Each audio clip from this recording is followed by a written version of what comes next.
Hello everyone, welcome to the HardReset channel, and today I'm going to show you how to enable the cleaning twice option on the Tosima W5 window cleaning robot.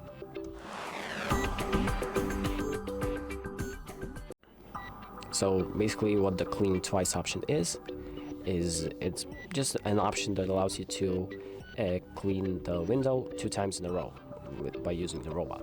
So if you want to enable the option, you're going to just set up your robot as you usually do. So just put it on the window, press the start button and make it start cleaning.